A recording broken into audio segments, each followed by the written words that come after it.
Hello friends, welcome to tricky PSC. അപ്പോൾ ഇന്ന് നമ്മൾ പഠിക്കാൻ പോകുന്നത് കണക്കിലെ കൃത്യംഗങ്ങൾ എന്ന ടോപ്പിക്കാണ്. ഓക്കെ, പഠിച്ചു വെച്ച് കഴിഞ്ഞാൽ വളരെ എളുപ്പത്തിൽ മാർക്ക് സ്കോർ ചെയ്യാൻ പറ്റുന്ന ഒരു മേഖലയാണ് കൃത്യംഗങ്ങൾ. ഓക്കെ, അപ്പോൾ ക്ലാസ്സിലേക്ക് പോവാം. അതിനു മുമ്പ് എൻ്റെ ചാനൽ ഇതുവരെ സബ്സ്ക്രൈബ് ചെയ്തിട്ടില്ലെങ്കിൽ ഒന്ന് സബ്സ്ക്രൈബ് ചെയ്യുക. ഓക്കെ, നമ്മളിടുന്ന വീഡിയോസും കാര്യങ്ങളൊക്കെ നിങ്ങൾക്ക് പെട്ടെന്ന് ലഭിക്കണം എന്നുണ്ടെങ്കിൽ സബ്സ്ക്രൈബ് ബട്ടൻ്റെ തൊട്ടടുത്തുള്ള ബെൽ ഐക്കണിൽ കൂടി ഒന്ന് ക്ലിക്ക് ചെയ്യുക. ഓക്കെ, അപ്പം നമുക്ക് ക്ലാസ്സിലേക്ക് പോവാം. ശ്രദ്ധിക്കൂ, കൃത്യംഗങ്ങൾ എന്നതിൻ്റെ വളരെ ബേസിക് ആയിട്ട് നമ്മൾ മനസ്സിലാക്കിയിരിക്കേണ്ട ഒരു കാര്യം എന്ന് പറയുന്നത്, ഇപ്പോൾ 2:2 എന്ന് എഴുതിയാൽ അതിൻ്റെ അർത്ഥം എന്താണ്? 2നെ 2 പ്രാവശ്യം ഗുണിക്കുന്നതാണ്. നോക്കൂ, 2 ഗുണം 2 എന്നാണ് 2:2ന്റെ അർത്ഥം എന്ന് പറയുന്നത്. അതായത് 2:2 എന്ന് പറയുന്നത് 4 ആണ്. ഓക്കെ, വേറൊരു എക്സാമ്പിൾ നോക്കാം. ഇപ്പൊ 2:6 എന്ന് പറഞ്ഞു കഴിഞ്ഞാൽ എന്താണ്? ചിലർ തെറ്റിദ്ധരിച്ച് 12 എന്നൊക്കെ എഴുതും. 2:6 എന്ന് പറഞ്ഞാൽ 2നെ 6 പ്രാവശ്യം ഗുണിക്കുന്നതാണ്. നോക്കൂ, 2 ഗുണിക്കണം 2 ഗുണിക്കണം 2 ഗുണിക്കണം 2 ഗുണിക്കണം 2, ഇങ്ങനെ 2നെ 6 പ്രാവശ്യം ഗുണിക്കുന്നതാണ് 2:6 എന്ന് പറയുന്നത്. ഇപ്പൊ 2:6 സമയം എത്രയാണ്? 2 ഗുണം 2 4, 4 ഗുണം 2 8, 8 ഗുണം 2 16, 16 ഗുണം 2 32, 32 ഗുണിക്കണം 2 64. ക്ലിയർ ആണല്ലോ? നമുക്ക് വേറൊരു എക്സാമ്പിൾ എടുത്ത് നോക്കാം. 5:3 എന്താണ് ഇതിന്റെ അർത്ഥം? 5നെ 3 പ്രാവശ്യം ഗുണിക്കുന്നതാണ് 5:3. അതായത് 5 ഗുണിക്കണം 5 ഗുണിക്കണം 5 എത്ര വരുന്നു? 5 ഗുണിക്കണം 5 25, 25 ഗുണിക്കണം 5 125. ക്ലിയർ ആണല്ലോ? അപ്പൊ ഇതാണ് നമ്മൾ ബേസിക് ആയിട്ട് ഇവിടെ മനസ്സിലാക്കിയിരിക്കേണ്ട കാര്യം എന്ന് പറയുന്നത്. ഓക്കെ, ഇനി ശ്രദ്ധിക്കൂ, കൃത്യംഗങ്ങളിലെ പ്രോബ്ലംസ് വന്നു കഴിഞ്ഞാൽ അത് ചെയ്യണം എന്നുണ്ടെങ്കിൽ നമ്മൾ മനസ്സിലാക്കിയിരിക്കേണ്ട കുറച്ച് നിയമങ്ങളുണ്ട്. ഈ നിയമങ്ങൾ പഠിച്ചു കഴിഞ്ഞാൽ പിന്നെ കൃത്യംഗങ്ങളിലെ ചോദ്യങ്ങൾ ചെയ്യാൻ വളരെ എളുപ്പമായിരിക്കും. അപ്പൊ നമ്മൾ ആദ്യം തന്നെ ആ നിയമങ്ങൾ എന്താണെന്ന് വ്യക്തമായി പഠിച്ചു വെക്കുക. ഓക്കെ, അപ്പൊ ശ്രദ്ധിക്കൂ, ഫസ്റ്റ് നിയമം എന്ന് പറയുന്നത് a⁻0 1. ഇത് നമുക്ക് അറിയുന്ന ഒരു കാര്യം തന്നെയാണ്. അതായത് ഏതൊരു സംഖ്യയുടെയും r⁻0 വന്നു കഴിഞ്ഞാൽ ഉത്തരം എന്ന് പറയുന്നത് 1 ആയിരിക്കും. നോക്കൂ, ഇപ്പോ 5⁻0 എന്ന് പറഞ്ഞു കഴിഞ്ഞാൽ ഉത്തരം എത്രയാണ്? 1 ആണ്. ഇനി ഒരു 10⁻0 എന്ന് പറഞ്ഞാൽ ഉത്തരം എത്രയാണ്? 1 ആണ്. ഓക്കെ, ഇനി ഒരു 1000⁻0 എന്ന് പറഞ്ഞാലും ഉത്തരം എത്ര തന്നെയാണ്? 1 ആണ്. വളരെ ബേസിക് ആയിട്ട് നമ്മൾ മനസ്സിലാക്കിയിരിക്കേണ്ട ഒരു കാര്യമാണ്. a⁻0 എന്ന് പറയുന്നത് 1 ആണ്. എഴുതി വെക്കുന്നുണ്ടെങ്കിൽ വലിയൊരു റൗണ്ട് ചെയ്ത് വളരെ വ്യക്തമായി എഴുതി വെച്ചോളൂ. a⁻0 1. ക്ലിയർ ആണല്ലോ? ഈ ഒരു ചെറിയ കാര്യം അറിയാത്തതുകൊണ്ട് നമുക്ക് ഉത്തരം കിട്ടാത്ത പല സാഹചര്യങ്ങളും ഉണ്ടാവും. അതുകൊണ്ട് മനസ്സിലാക്കി വെക്കൂ, a⁻0 0. ഏതൊരു സംഖ്യയുടെയും r⁻0 വന്നു കഴിഞ്ഞാൽ ഉത്തരം എന്ന് പറയുന്നത് എത്രയായിരിക്കും? 1 ആയിരിക്കും. ക്ലിയർ ആണല്ലോ? ഓക്കെ, ഇനി നമ്മൾ മനസ്സിലാക്കിയിരിക്കേണ്ട അടുത്ത റൂള് എന്ന് പറയുന്നത് a⁻1 a. അതായത് ഏതൊരു സംഖ്യയുടെയും r⁻1 എന്ന് പറയുന്നത് ആ സംഖ്യ തന്നെയായിരിക്കും. നോക്കൂ, 8⁻1 എന്ന് പറയുന്നത് എന്താണ്? 8 ആണ്. കാരണം 8നെ 1 പ്രാവശ്യം ഗുണിച്ചു, അതായത് 8. നോക്കൂ, 100⁻1 എന്ന് പറഞ്ഞ ഉത്തരം എത്ര തന്നെയാണ്? 100 തന്നെയാണ്. 5000⁻1 എന്ന് പറഞ്ഞാലും ഉത്തരം എത്ര തന്നെയാണ്? 5000 ആണ്. അപ്പൊ ഈ 2 കാര്യങ്ങൾ വളരെ ഇമ്പോർട്ടന്റ് ആണ്. a⁻1 എന്ന് പറയുന്നത് a ആണ്, a⁻0 എന്ന് പറയുന്നത് 1 ആണ്. ക്ലിയർ ആണല്ലോ? ഇത് വളരെ ഇമ്പോർട്ടന്റ് ആണ്. ഓക്കെ, എങ്കിൽ നമുക്ക് കൃത്യംഗങ്ങളിലെ വളരെ പ്രധാനപ്പെട്ട അടുത്തൊരു നിയമം പഠിക്കാം. a⁻m ഗുണിക്കണം a⁻n സമം a⁻m പ്ലസ് n. ഓക്കെ, എന്താണ്? a⁻m ഗുണിക്കണം a⁻n സമം a⁻m പ്ലസ് n. അതായത് ഒരു സംഖ്യ, ഇപ്പൊ 5 എന്നൊരു സംഖ്യ എടുത്തു. 5⁻2 ഗുണിക്കണം 5⁻1 എന്നെഴുതി. ഇവിടെ നോക്കൂ, ഇവിടെ സെയിം സംഖ്യകളാണ്, അവയുടെ റേസ്റ്റു മാത്രമാണ് മാറിയിരിക്കുന്നത്. 5⁻2 ഗുണിക്കണം 5⁻1 എന്നാൽ എന്താണ്? 5⁻2 പ്ലസ് 1 ആയിരിക്കും. ക്ലിയർ ആണല്ലോ? a⁻m ഗുണിക്കണം എ റേസ് ടു എൻ സമം A raise to M plus n. വളരെ ബേസിക് ആണ്. 5 റേസ് ടു 2 ഗുണിക്കണം 5 റേസ് ടു 1 എന്ന് പറയുന്നത് 5 റേസ് ടു 2 പ്ലസ് 1, അതായത് 5 റേസ് ടു 3 ആണ് ഉത്തരം വരുന്നത്. ക്ലിയർ ആണല്ലോ? ഈ 5 റേസ് ടു 3 ചെയ്യാൻ നമുക്കറിയാം അല്ലെ. 5 ഗുണിക്കണം 5 ഗുണിക്കണം 5, ഉത്തരം എത്രയാണ് വരുന്നത്? 125 ആണ് വരുന്നത്. ഓക്കെ, വളരെ ഇമ്പോർട്ടന്റ് ആണ്. വേറൊരു എക്സാമ്പിൾ നോക്കൂ. 2 റേസ് ടു 4 ഗുണിക്കണം 2 raise to 2. Okay, 2 raise to 4 ഗുണിക്കണം 2 റേസ് ടു 2. അപ്പൊ എങ്ങനെയാ വരിക? 2 റേസ് ടു 4 പ്ലസ് 2, അതായത് 2 റേസ് ടു 6. ക്ലിയർ ആണല്ലോ? ഇനി 2 റേസ് ടു 6 എന്ന് പറയുന്നത് എങ്ങനെ എഴുതാം? 2 ഗുണിക്കണം 2 ഗുണിക്കണം 2 ഗുണിക്കണം 2 ഗുണിക്കണം 2 ഗുണിക്കണം 2. ഓക്കെ, 2 2 4, 2 4 8, 8 ഇൻറ്റു 2 16, 16 ഇൻറ്റു 2 32, 32 ഗുണിക്കണം 2 64 ആണ് ഉത്തരം വരുന്നത്. അപ്പൊ നമ്മൾ മനസ്സിലാക്കിയിരിക്കേണ്ട മറ്റൊരു നിയമമാണ് ഇതെന്ന് പറയുന്നത് A raise to M into a raise to N എന്ന് പറയുന്നത് A raise to M plus n. Clear ആണല്ലോ? ഓക്കെ, അങ്ങനെയാണെങ്കിൽ നമ്മൾ മനസ്സിലാക്കിയിരിക്കേണ്ട മറ്റൊരു റൂൾ എന്ന് പറയുന്നത് എ റേസ് ടു എം ഹരിക്കണം എ റേസ് ടു എൻ. നേരത്തെ ഗുണനമായിരുന്നു അല്ലെ? ശ്രദ്ധിക്കൂ, എ റേസ് ടു എം ഹരിക്കണം എ റേസ് ടു എൻ ആണെന്നുണ്ടെങ്കിൽ a raise to M minus n ആയിരിക്കും വരുന്നത്. വ്യത്യാസം മനസ്സിലായല്ലോ? ഗുണനമായപ്പോൾ പ്ലസ് ആയിരുന്നു, ഹരണമാണ് എന്നുണ്ടെങ്കിൽ മൈനസ് ആണ് വരുന്നത്. ക്ലിയർ അല്ലേ? എ റേസ് ടു എം ഹരിക്കണം, അത് ഇങ്ങനെയാണെങ്കിലും നമുക്ക് മനസ്സിലാക്കാം. A raise to M by A raise to N സമം A raise to M minus N. ഇതും കൂടി ഒന്ന് മനസ്സിലാക്കുക, കൺഫ്യൂഷൻ ഉണ്ടാവരുത്. Okay, A raise to M ഹരിക്കണം എ റേസ് ടു എൻ സമം A raise to M minus N. Okay, ഒരു example നോക്കൂ. 2 റേസ് ടു 8 ഹരിക്കണം 2 raise to 5. Okay, 2 raise to 8 ഹരിക്കണം 2 റേസ് ടു 5 സമം 2 റേസ് ടു 8 മൈനസ് 5, അതായത് 2 റേസ് ടു 3. 2 റേസ് ടു 3 എന്ന് പറഞ്ഞാൽ എത്രയായിരിക്കും ഉത്തരം വരിക? 2 ഗുണിക്കണം 2 ഗുണിക്കണം 2, ഉത്തരം 8 ആണ് വരുന്നത്. ക്ലിയർ ആണല്ലോ? ഓക്കെ, വേറൊരു എക്സാമ്പിൾ നോക്കൂ. 5 റേസ് ടു 5 ഹരിക്കണം 5 raise to 3. Okay, 5 raise to 5 ഹരിക്കണം 5 റേസ് ടു 3, ഉത്തരം 5 raise to 5 minus 3. 5 raise to 5 minus 3, 5 minus 3 2, അതായത് 5 റേസ് ടു 2 ആണ് ഉത്തരം വരുന്നത്. 5 റേസ് ടു 2 എന്ന് പറഞ്ഞാൽ 5 ഗുണിക്കണം 5, ഉത്തരം 25. ക്ലിയർ ആണല്ലോ? ഓക്കെ, അപ്പോൾ വളരെ ബേസിക് ആയിട്ട് മനസ്സിലാക്കിയിരിക്കേണ്ട 2 നിയമങ്ങളാണ് ഞാനിപ്പോൾ പറഞ്ഞു തന്നത്. എ റേസ് ടു എം ഗുണിക്കണം എ റേസ് ടു എൻ എന്ന് പറയുന്നത് A raise to M plus N. അതുപോലെ എ റേസ് ടു എം ഹരിക്കണം എ റേസ് ടു എൻ എന്ന് പറയുന്നത് A raise to M minus N. Clear ആണല്ലോ? ഓക്കെ, ഇനി നമ്മൾ മനസ്സിലാക്കേണ്ട മറ്റൊരു റൂള് എന്ന് പറയുന്നത് A raise to M whole raise to N. Okay, എന്താണ്?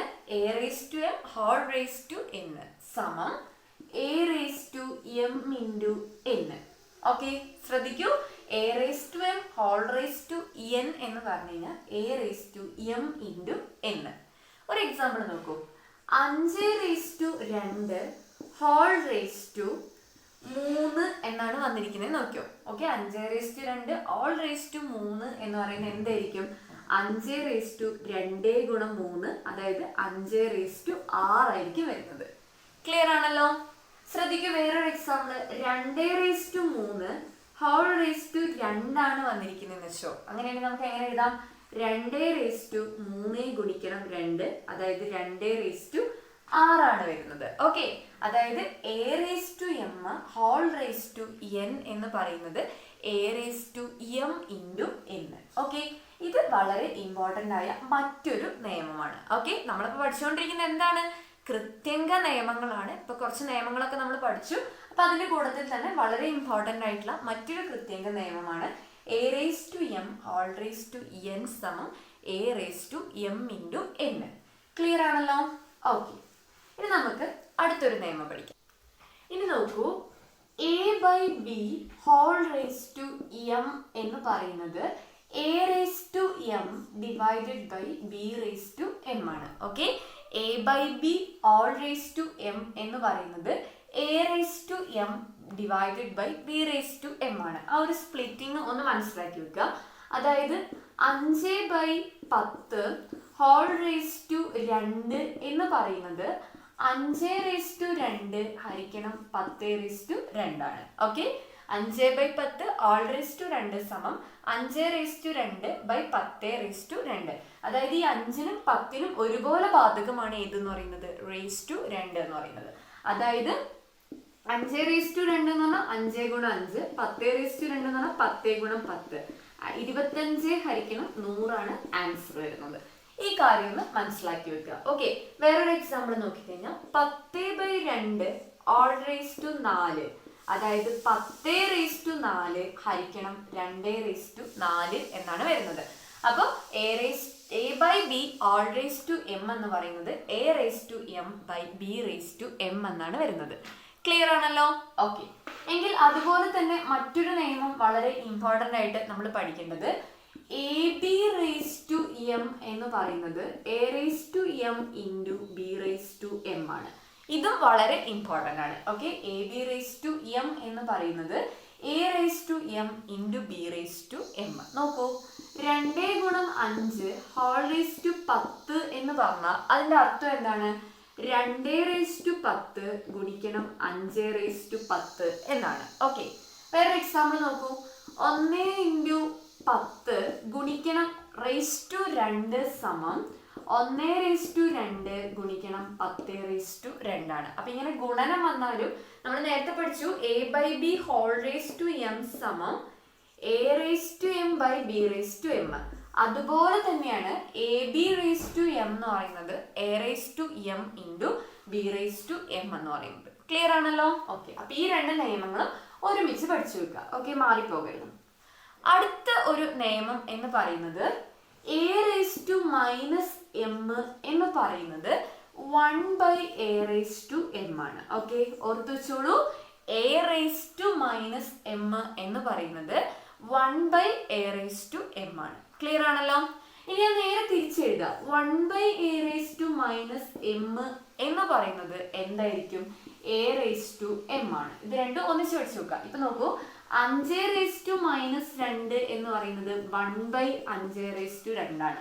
അതായത് 1/10 ആയിരിക്കും വരുന്നത്. ഈ rule a raise to minus m സമം 1/a റേസ് ടു എം. അതായത് 5/-2 എന്ന് പറയുന്നത് 1/5/2 ആയിരിക്കും. അതായത് 1/10. ക്ലിയർ ആയല്ലോ?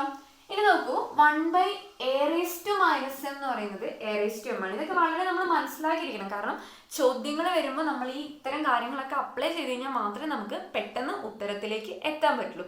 അതുകൊണ്ട് തന്നെ ഈ കാര്യങ്ങളൊക്കെ മനസ്സിലാക്കി മനഃപ്പാഠമാക്കി വെച്ചിരിക്കണം. ഓക്കെ, ശ്രദ്ധിക്കൂ.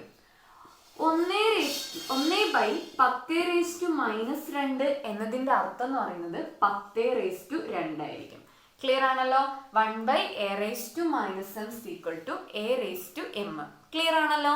അപ്പൊ ഈ കാര്യം കൂടി ഒന്ന് ഓർത്തു വെക്കുക. ഇനി നമ്മൾ പഠിക്കേണ്ട മറ്റൊരു കാര്യം എന്ന് പറയുന്നത് നമ്മൾ ഇതുവരെ പഠിച്ചത് തന്നെയാണ്. a by b whole raise to minus m എന്ന് പറയുന്നത് എന്തായിരിക്കും? b by a whole raise to m ആയിരിക്കും. ക്ലിയർ ആണല്ലോ? വളരെ ഡയറക്റ്റ് ആയിട്ട് ഈ കാര്യം കൂടി ഒന്ന് മനസ്സിലാക്കി വെക്കുക. a by b whole raise to minus m സമം b by a whole raise to m. Clear ആണല്ലോ? അപ്പൊ ഇത്ര നേരം നമ്മൾ പഠിച്ചത് കൃത്യങ്ക നിയമങ്ങളാണ്. ഈ നിയമങ്ങൾ വളരെ കൃത്യമായിട്ട് പഠിച്ചു വെച്ചിട്ടുണ്ടെന്നുണ്ടെങ്കിൽ നമുക്ക് എല്ലാ പ്രോബ്ലംസും വളരെ എളുപ്പത്തിൽ ചെയ്യാൻ പറ്റുന്നതായിരിക്കും. ഓക്കെ, അപ്പൊ ഇനി നമുക്ക് കൃത്യങ്കങ്ങൾ എന്ന ടോപ്പിക്കിൽ നിന്നും വരാൻ സാധ്യതയുള്ള അല്ലെങ്കിൽ വന്നിട്ടുള്ള എല്ലാ പ്രോബ്ലംസും കവർ ചെയ്യും. ഓക്കെ, അപ്പൊ ഇനി ഒന്നാമത്തെ ചോദ്യം നോക്കൂ. x⁻8 ഗുണിക്കണം x⁻8. ഓക്കെ, x⁻8 ഗുണിക്കണം x⁻8. ഇതിന്റെ ഓപ്ഷൻസ് തന്നിരിക്കുന്നത് A0, B1, ഓപ്ഷൻ സി എന്ന് പറയുന്നത് x⁻16, ഓപ്ഷൻ ഡി എന്ന് പറയുന്നത് x⁻16. ഓക്കെ, ശ്രദ്ധിക്കൂ. x⁻8 ഗുണിക്കണം x⁻8 എങ്ങനെയായിരിക്കും ചെയ്യാം? ഇവിടെ നമ്മൾ അപ്ലൈ ചെയ്യേണ്ട റൂൾ ഏതാണ്? a റേസ് ടു m ഗുണിക്കണം a റേസ് ടു n എന്ന് പറയുന്നത് എന്താണ്? a raise to m plus n. ഈ റൂളാണ് നമ്മൾ ഉപയോഗിക്കേണ്ടത് അല്ലേ? കാരണം ഇവിടെ x⁻8 ഇൻറ്റു x⁻8 അതാണ് എന്തെന്ന് പറയുന്നത്? a റേസ് ടു m ഗുണിക്കണം a റേസ് ടു n എന്ന് പറയുന്നത്. ഓക്കെ, നോക്കൂ, x⁻8 ഗുണിക്കണം x⁻8 എന്ന് പറയുന്നത് എന്തായിരിക്കും? x⁻, അതായത് a⁻m+n എന്നാണ്. ഇവിടെ m-ന്റെ സ്ഥാനത്ത് ഏതാണ്? -8ഉം n-ന്റെ സ്ഥാനത്ത് എന്താണ്? 8ഉം ആണ് ഉള്ളത്. ഓക്കെ, a-യുടെ സ്ഥാനത്ത് എന്താണുള്ളത്? x ആണ് ഉള്ളത്. സോ x⁻m+n എന്നാണ്, അതായത് -8 + 8. ശ്രദ്ധിച്ചോ? ഇനി നോക്കൂ, -8 + 8 എന്ന് പറഞ്ഞാൽ എന്താണ് ആൻസർ? 0 ആണ് അല്ലെ? ഒരു മൈനസ് സംഖ്യയും ഒരു പ്ലസ് സംഖ്യയും തമ്മിൽ ആഡ് ചെയ്യുമ്പോൾ എന്താണ്? വലുതിൽ നിന്ന് ചെറുത് കുറച്ച് വലുതിന്റെ ചിഹ്നം ഇടുക എന്നുണ്ട് അല്ലെ? ഇവിടെ അതൊന്നും നോക്കേണ്ട ആവശ്യമില്ല, കാരണം ഒരു -8ഉം ഒരു +8ഉം ആണ്. രണ്ടും കൂടി ആഡ് ചെയ്ത് കഴിഞ്ഞാൽ 0 ആണ്. സോ x⁻0 എന്നാണ് വന്നിരിക്കുന്നത് അല്ലെ? x⁻−8 + 8 എന്ന് പറഞ്ഞു കഴിഞ്ഞാൽ x⁻0. നോക്കൂ, x⁻0 എന്നുള്ളത് നമ്മുടെ ഓപ്ഷനിൽ ഉണ്ടോ? ഇല്ല അല്ലെ? x⁻0 എന്ന് പറയുന്ന ഒരു ഓപ്ഷൻ ഇല്ല. അങ്ങനെയെങ്കിൽ നോക്കൂ, x⁻0 എന്ന് പറയുന്നത് എന്താണ്? നമ്മൾ പറഞ്ഞു a⁻0 എന്ന് പറയുന്നത് എന്തായിരുന്നു എന്ന് പറഞ്ഞു? 1 ആണെന്ന് പറഞ്ഞു. ഏതൊരു സംഖ്യയുടെയും ⁻0 വന്ന ഉത്തരം എത്രയാണ്? 1 ആണ്. സോ ഇവിടെ x⁻0 എന്ന് പറയുന്നത് എത്രയാണ് വരുന്നത്? 1 ആണ് വരുന്നത്. സോ ആൻസർ എന്ന് പറയുന്നത് ഓപ്ഷൻ ബി 1. ക്ലിയർ ആണല്ലോ? ഓക്കെ, അപ്പൊ ഈ ക്വസ്റ്റ്യൻ എല്ലാവർക്കും മനസ്സിലായി എന്ന് വിചാരിക്കുന്നു. അടുത്ത ചോദ്യം നോക്കൂ, 3:1 ഗുണിക്കണം 3:4, 3:1 ഗുണിക്കണം 3:4. ഇത് നോക്കൂ, ഏത് ഫോമിലാണ് കിടക്കുന്നത്? a⁻m ഗുണിക്കണം a⁻n ഫോമിലാണ് കിടക്കുന്നത്. അതായത് എയുടെ സ്ഥാനത്ത് എന്ന് പറയുന്നത് 3 ആണ്, m-ന്റെ സ്ഥാനത്ത് 1ഉം n-ന്റെ സ്ഥാനത്ത് 4ഉം ആണ് കിടക്കുന്നത്. അപ്പൊ ഇതെങ്ങനെ വരും? 3:m+n, അതായത് 1 + 4, ഉത്തരം എത്ര വരുന്നു? 3:5 ആണ് വരുന്നത്. ക്ലിയർ ആണല്ലോ? ഓക്കെ, 3:5 എന്ന് പറഞ്ഞു കഴിഞ്ഞാൽ എങ്ങനെ എഴുതാം ഉത്തരം? 3 ഗുണിക്കണം 3 ഗുണിക്കണം 3 ഗുണിക്കണം 3 ഗുണിക്കണം 3. ക്ലിയർ ആണല്ലോ? 3 ഗുണിക്കണം 3 ഗുണിക്കണം 3 ഗുണിക്കണം 3 ഗുണിക്കണം 3 എത്രയാ? 3 ഗുണിക്കണം 3 9, 9 ഗുണിക്കണം 3 27, 27 ഗുണിക്കണം 3 81, 81 ഗുണിക്കണം 3 എന്ന് പറയുന്നത് എത്രയാണ് വരുന്നത്? 243 ആണ് ഉത്തരം വരുന്നത്. ഓക്കെ, ക്ലിയർ ആണല്ലോ? അപ്പൊ നമ്മൾ ഏത് നിയമം വെച്ചുള്ള കണക്കാണ് ചെയ്തത്? a⁻m ഗുണിക്കണം a⁻m+n, a⁻m ഗുണിക്കണം a⁻n സമം a⁻m+n. ക്ലിയർ ആണല്ലോ? അപ്പൊ ആ നിയമം വരുന്ന കണക്കുകൾ ഇങ്ങനെ വന്നു കഴിഞ്ഞാൽ ചെയ്തോളൂ. ഓക്കെ, ഡൗട്ട് ഒന്നുമില്ലല്ലോ? ഓക്കെ, എങ്കിൽ നമുക്ക് അടുത്ത മെത്തേഡിലേക്ക് പോവാം. അടുത്തൊരു ചോദ്യം നോക്കൂ, 2:16 പകുതി എത്ര? ഓക്കെ, ചോദ്യം എങ്ങനെയാണ്? 2:16 പകുതി എത്ര? ഓപ്ഷൻസും തന്നിട്ടുണ്ട്. അപ്പൊ നോക്കൂ, ഇതെങ്ങനെയാണ് ചെയ്യുക എന്നുള്ളത്. 2:16 പകുതി എന്ന് പറയുന്നത് എന്തായിരിക്കും? ബൈ 2 ആയിരിക്കുമല്ലോ. ഏതൊരു സംഖ്യയുടെയും പകുതി എന്ന് പറയുന്നത് ബൈ 2 ആണ്. നോക്കൂ, 2:16 പകുതി എന്ന് പറഞ്ഞാൽ 2:16 ഹരിക്കണം 2. ഇനി ഇതെങ്ങനെയാണ് ചെയ്യാൻ നോക്കൂ. ഈ 2 എന്ന് പറഞ്ഞു കഴിഞ്ഞാൽ അതിന്റെ അർത്ഥം എന്താണ്? 2:1 ആണല്ലോ. സംശയമുണ്ടോ? കാരണം ഏതൊരു സംഖ്യയുടെ ⁻1 എന്ന് പറയുന്നത് ആ സംഖ്യ തന്നെയാണ്. അപ്പൊ 2:1 എന്ന് പറഞ്ഞാൽ 2 തന്നെയാണ്. അപ്പൊ 2ന് ഓരോ 2:1 എന്ന് എഴുതുന്നതിൽ തെറ്റില്ല. ശ്രദ്ധിക്കൂ, ഇപ്പൊ നോക്കൂ, 2:16 ബൈ 2:1 എങ്ങനെ ചെയ്യും? എന്തെങ്കിലും ഐഡിയ കിട്ടുന്നുണ്ടോ? നമ്മൾ ആദ്യം പഠിച്ച നിയമം ഓർമ്മയുണ്ടെങ്കിൽ ഈ കണക്ക് വളരെ എളുപ്പത്തിൽ ചെയ്യാം. നമ്മൾ പഠിച്ചിരുന്നു a⁻m ഹരിക്കണം a⁻n സമം a⁻m-n. ഈ റൂള് നമ്മൾ പഠിച്ചിട്ടുണ്ടായിരുന്നു. ഓക്കെ, ഈ ഒരു നിയമം നമുക്ക് ഓർമ്മയുണ്ടെങ്കിൽ ഈ പ്രോബ്ലം വളരെ ഈസി ആയിട്ട് ചെയ്യാം. നോക്കൂ, ഇവിടെ a⁻m ബൈ a⁻n എന്ന ഫോമിലല്ലേ കിടക്കുന്നത്? 2:16 ബൈ 2:1 എന്ന ഫോമിലാണ് കിടക്കുന്നത്. ഇവിടെ m-ന്റെ സ്ഥാനത്ത് 16ഉം n-ന്റെ സ്ഥാനത്ത് 1ഉം ആണ് കിടക്കുന്നത്. a എന്ന് പറയുന്നത് 2 ആണ്. അപ്പൊ 2:16 - 1, ഉത്തരം 2:15 ആണ് വരുന്നത്. ക്ലിയർ ആണല്ലോ? ഓപ്ഷനിൽ ഉണ്ടോ എന്ന് നോക്കൂ. 2:15 ഓപ്ഷൻ ബി ആണ് ഉത്തരം വരുന്നത്. ക്ലിയർ ആണല്ലോ? അപ്പൊ നമുക്ക് ഈ ഒരു നിയമം ഓർമ്മയുണ്ടെങ്കിൽ ഈ പ്രോബ്ലം വളരെ ഈസി ആയിട്ട് ചെയ്യാം. അടുത്തൊരു പ്രോബ്ലം നോക്കൂ. 7/5 എന്തുകൊണ്ട് ഗുണിച്ചാൽ 7/9 കിട്ടും?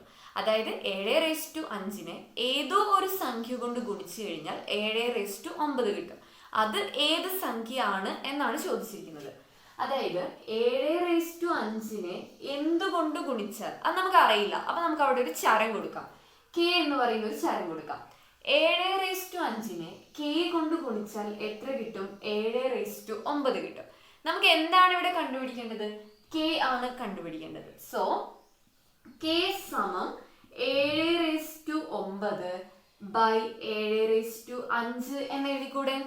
ശ്രദ്ധിക്കൂ, ഇതറിയാത്തവർ ചിലരുണ്ടാകും. നമ്മൾ ഇക്വേഷൻ സോൾവ് ചെയ്യുന്ന സമയത്ത് നമുക്ക് ആ ഇക്വേഷനിലുള്ള ചരം ആണ് കണ്ടുപിടിക്കേണ്ടത്. ഇപ്പൊ x ആണെങ്കിൽ x ആണ് കണ്ടുപിടിക്കേണ്ടത്, അല്ലെങ്കിൽ k ആണെങ്കിൽ k ആണ് കണ്ടുപിടിക്കേണ്ടത്.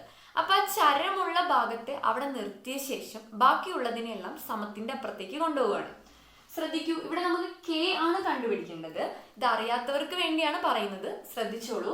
k ആണ് നമുക്ക് ഇവിടെ കണ്ടുപിടിക്കേണ്ടത്. k ഇവിടെ നിർത്തിയ ശേഷം 7/5 സമത്തിന്റെ ഇപ്പുറത്തേക്ക് കൊണ്ടുവന്നു. ഇവിടെ ഗുണിക്കണം 7/5 ആണ്. സമത്തിന്റെ അപ്പുറത്തേക്ക് പോകുമ്പോൾ അതെന്താകും?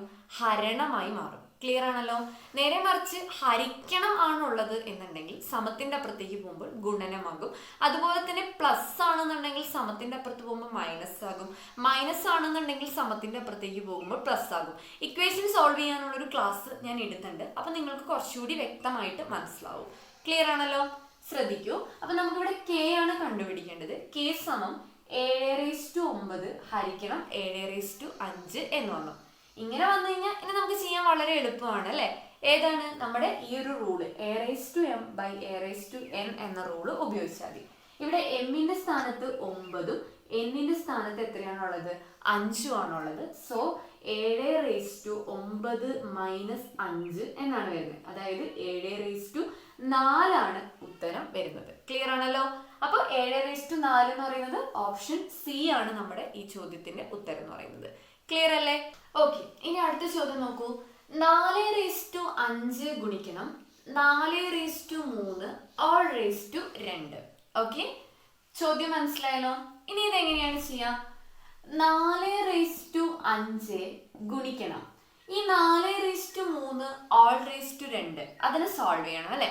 എങ്ങനെ സോൾവ് ചെയ്യാം? നമ്മളൊരു നിയമം പഠിച്ചിട്ടുണ്ട്. a/m all/n എന്ന് പറയുന്നത് a/m ഗുണിക്കണം n ആണെന്ന് പഠിച്ചിട്ടുണ്ട്. ഓക്കെ, ഈ റൂള് ഓർമ്മയുണ്ടല്ലോ? ഓക്കെ, ആ റൂള് പ്രകാരം 4/3 all/n എന്ന് പറയുന്നത് എന്താണ്? 4/3 ഗുണം 2 ആണ്. ഓക്കെ, 4/m all/n എന്ന് പറയുന്നത്, അതായത് a/m all/n എന്ന് പറയുന്നത് a/m × n ആണ്. സോ 4/5 ഗുണിക്കണം 4/6 എന്ന് വരുന്നു. 4/5 ഗുണിക്കണം 4/6 എന്ന് പറയുന്നത് എന്താണ്? a/m ഗുണിക്കണം a/n എന്ന ഫോമാണ് ഇപ്പൊ വന്നിരിക്കുന്നത്. a/m + n ആണ്. ഓക്കെ, സോ ഇവിടെ എന്ത് വരുന്നു? 4/6 + 5 ആൻസർ 4/11 ആണ് വരുന്നത്. ക്ലിയർ ആണല്ലോ? റൂള് അതേപടി കൊടുത്തേ ഉള്ളൂ. ആ നിയമം ഒന്ന് ജസ്റ്റ് പഠിച്ചു വെച്ച് കഴിഞ്ഞാൽ പിന്നെ ഒന്നുമില്ല. 4/11 ഓപ്ഷൻ ബി ആണ് ഉത്തരം വരുന്നത്. ക്ലിയർ അല്ലേ? ഓക്കെ, എങ്കിൽ നമുക്ക് അടുത്ത ചോദ്യം നോക്കാം. 2x all/3 തുല്യമായത് എന്ത്? ഓക്കെ, 2x all/3 തുല്യമായത് ഇതിലേതാണ്? നോക്കൂ, 2x all/3 എന്ന് പറഞ്ഞു കഴിഞ്ഞാൽ ഏത് ഫോമിലാണ് കിടക്കുന്നത്? ab/n എന്ന ഫോമിലല്ലേ കിടക്കുന്നത്? നോക്കൂ, ab all/n എന്ന ഫോമിലാണ് കിടക്കുന്നത്. അതിന്റെ അർത്ഥം എന്തായിരുന്നു? a/n × b/n എന്നാണ് അതിന്റെ അർത്ഥം എന്ന് പറയുന്നത്. സോ നോക്കൂ, ഇതെന്ന് പറയുന്നത് 2x all/3. ഇവിടെ എയുടെ സ്ഥാനത്ത് 2ഉം അതുപോലെ ബിയുടെ സ്ഥാനത്ത് എക്സും ആണ് വന്നിരിക്കുന്നത്. സോ ഇതിനെ എങ്ങനെ എഴുതാം? 2/3 × x/3. 2/3 എന്ന് പറഞ്ഞാൽ 2 ഗുണിക്കണം 2 ഗുണിക്കണം 2 എത്രയാണ്? 8. 8x³ ആണ് ഉത്തരം വരുന്നത്. ഓക്കെ, ഓപ്ഷനിൽ ഏതാണ്? ഓപ്ഷൻ ഡി ആണ് ആൻസർ വരുന്നത്. 8x³ ആണ് ആൻസർ വരുന്നത്. അപ്പൊ ഇവിടെ ഓർത്തിരിക്കേണ്ട നിയമം ഏതാണ്? ab/n എന്ന് പറയുന്നത് a/n × b/n. ക്ലിയർ ആണല്ലോ? ഓക്കെ, അപ്പൊ നമുക്ക് അടുത്ത ചോദ്യത്തിലേക്ക് പോകാം. കുറച്ച് ശ്രദ്ധിക്കേണ്ട ഒരു ചോദ്യമാണ്. ലഘൂകരിക്കുക. 9:2 ഗുണിക്കണം 27:2 ഗുണിക്കണം 3 ഓൾ ഡിവൈഡഡ് ബൈ 3:12. ഓക്കെ, ഇങ്ങനെ ഒരു ചോദ്യം കാണുമ്പോൾ നമ്മൾ 9 ഗുണിക്കണം 9 ഗുണിക്കണം 27 ഗുണിക്കണം 27 അങ്ങനെ ചെയ്യുന്ന ആ ഒരു ബുദ്ധിമുട്ടൊന്ന് ആലോചിച്ച് നോക്കൂ. വളരെ ടഫാണ്. അപ്പൊ നമുക്ക് ഇതെങ്ങനെ എളുപ്പത്തിൽ ചെയ്യാം എന്ന് നോക്കാം. നമ്മൾ പഠിച്ചു a⁻m by a⁻n എന്ന് പറഞ്ഞു കഴിഞ്ഞാൽ a⁻m - n എന്ന ഫോമിൽ നമുക്ക് പെട്ടെന്ന് ചെയ്യാന്ന് പഠിച്ചു. അതായത് മേലെയും താഴെയും ഒരേ സംഖ്യ a തന്നെ വന്നു കഴിഞ്ഞാൽ മാത്രമേ നമുക്ക് അങ്ങനെ ചെയ്യാൻ പറ്റുള്ളൂ. ഓക്കെ, അപ്പൊ നമ്മൾ ആ ഒരു കാര്യമാണ് ശ്രദ്ധിക്കേണ്ടത്. അതായത് ഇവിടെ താഴെ 3/12 ഉണ്ട്. മേലെയും എല്ലാത്തിനെയും 3ന്റെ ടേമിൽ എഴുതി കഴിഞ്ഞു കഴിഞ്ഞാൽ ഉത്തരം വളരെ എളുപ്പത്തിൽ കണ്ടുപിടിച്ചൂടെ? അതാണ് നമ്മളിവിടെ ശ്രദ്ധിക്കേണ്ടത്. അതായത് ഈ 9:2 എന്നതിനെ 3ന്റെ ടേമിൽ എങ്ങനെ എഴുതാം? ശ്രദ്ധിക്കൂ, ഈ 9 എന്ന് പറയുന്നത് എന്താണ്? 3ന്റെ സ്ക്വയർ അല്ലേ? 3 സ്ക്വയർ എന്ന് പറയുന്നത് എത്രയാണ്? 9 ആണ്. അപ്പൊ നോക്കൂ, ഞാൻ ചെയ്യുന്നത് എന്താന്ന് വെച്ചാൽ 9ന്റെ സ്ഥാനത്ത് 3/2 എന്ന് എഴുതുന്നു. സംശയമൊന്നുമില്ലല്ലോ. 3/2 എന്ന് പറഞ്ഞാൽ 3 × 3 എന്ന് പറയുന്നത് എത്രയാണ്? 9 ആണ്. അപ്പൊ 9ന്റെ സ്ഥാനത്ത് എന്ത് എഴുതി? 3/2. 9 സ്ക്വയർ എന്നാണ് കിടക്കുന്നത്. ആ സ്ക്വയർ വിട്ടുപോകരുത്. 3/2 ഓൾ സ്ക്വയർ എന്നെഴുതി. കൃത്യമായില്ലേ? ഇനി നോക്കൂ, ഗുണിക്കണം 27 നമുക്ക് 3ന്റെ ടേമിൽ എങ്ങനെ എഴുതാം? 3/3 എന്ന് എഴുതിക്കൂടെ? 3/3 3 ഗുണിക്കണം 3 ഗുണിക്കണം 3 എന്ന് പറയുന്നത് എത്രയാണ്? 27. അപ്പൊ 27 നമ്മൾ എങ്ങനെ എഴുതുന്നു? 3/3 എന്ന് എഴുതുന്നു. ഓൾ റേസ്റ്റ് 2 ഉണ്ട്, അത് നമ്മൾ മറന്നു പോകരുത്. ക്ലിയർ അല്ലേ? ഗുണിക്കണം 3. ആ 3ന് പിന്നെ മാറ്റേണ്ട ആവശ്യമൊന്നുമില്ലല്ലോ. Okay, whole divided by 3/12. Okay, ഇത്ര എല്ലാവർക്കും മനസ്സിലായെന്ന് വിചാരിക്കുന്നു. ഇനി എങ്ങനെ ചെയ്യാൻ നോക്കൂ. 3/2 ഓൾ റേസ്റ്റ് 2 ഏത് ഫോമിലാണ് കിടക്കുന്നത്? a⁻m ഓൾ റേസ്റ്റ് n സമം a⁻m × n എന്ന ഫോമിലാണ് കിടക്കുന്നത്. അപ്പൊ ഇതെങ്ങനെ വരും?